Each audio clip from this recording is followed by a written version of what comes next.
And welcome back. With this video, we will talk about the third preposition after D and A. It's now time to talk about preposition da. Let's make myself a little bit smaller here. And without any further ado, let's do some nice work about preposition da, which is used, generally speaking, with these case scenarios. First, movement from a place. Second one, movement towards a person. And this is tricky because it's counterintuitive. Third case scenario, time when the action is still going on. What then we want when we want to say that something is done by somebody, and another one which is a little bit peculiar, reason why an item has been invented. No worries, we're gonna see each and every one of them. Let's start with movement from a place. This is fairly easy. I go from Venice to Rome. Vado da Venezia a Roma to Rome. You should remember now. You should know it because of the previous video about preposition a. That's movement towards a place, specifically movement towards a city. But from a city, or generally speaking, from movement from somewhere, it's preposition da. So give me this one. Same thing, but different conjugation with go. We go from Venice to Rome. I'm going to give you some seconds, not even a minute. Give me this one. Translation is andiamo da Venezia a Roma. Okay. Now the interesting one. Movement towards a person. I must go to the doctor. Devo andare dal dottore. I must go, andare, to the, which is dal. Dal is the combination of da plus il, and we use the article il because dottore is masculine. It's one of those weird words that in singular end up with a, in plural with I. You should know that with e. You should know this time.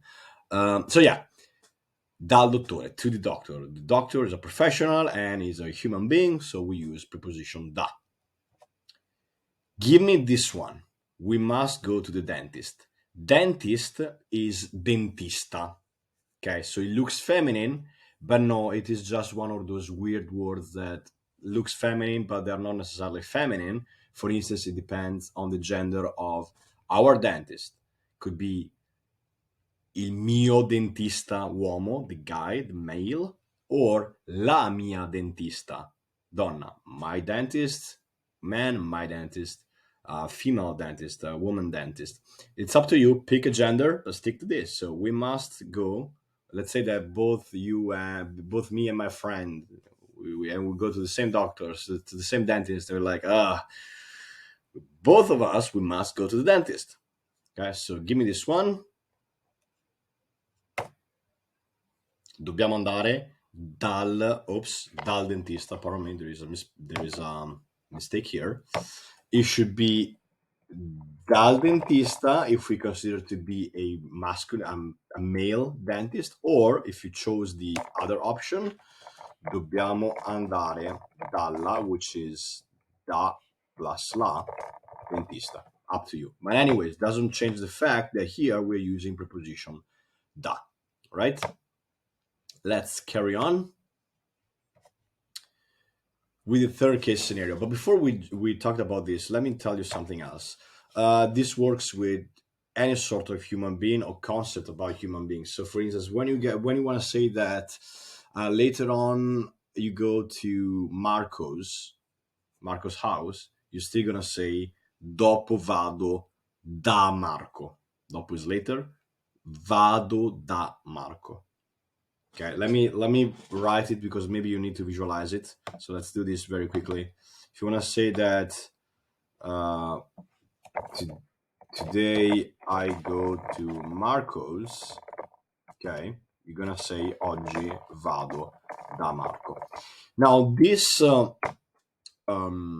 this case scenario can be a little bit tricky because if you got the concept of movement towards somewhere, you use preposition a to a place, to somewhere, then you might find it tricky. So let me give you a nice cultural reference to make you remember this structure.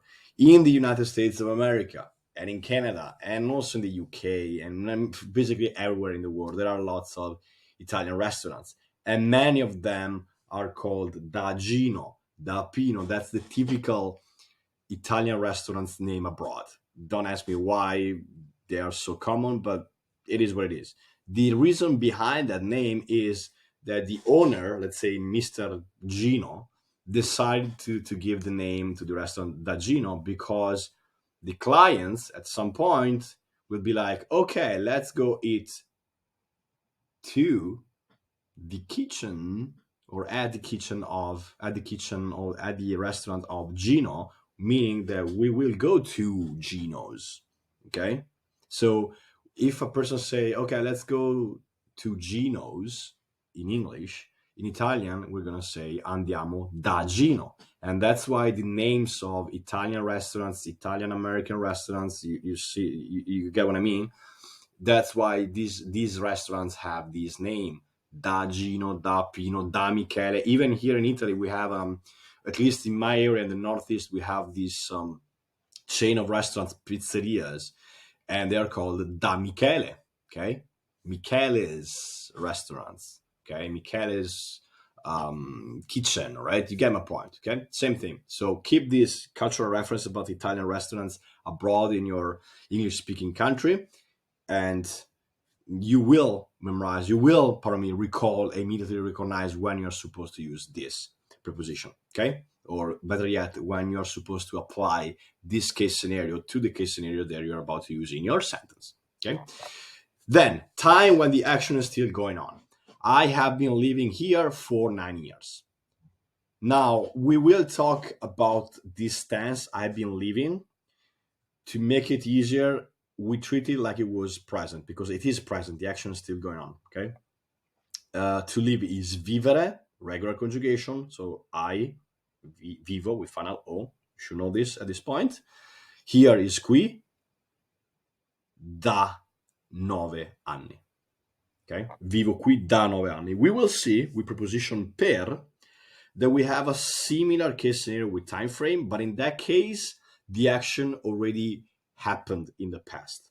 Okay, so if the sentence was I lived in Madrid for 9 months, which was my case back then in this case we're gonna use per because the action happened already. It's not going on like this one. Okay, so careful about this. We will talk about this when we talk about preposition per. But for now, keep in mind that when we are describing the length of time, the time frame of something that is still going on, that started in back a week ago, a day ago, even a minute ago, whatever, and it's still going on, we use preposition da. Okay, typically we face this scenario with for in English, and also with since. I've been living here since 2006. Vivo qui dal 2006. Why is it dal?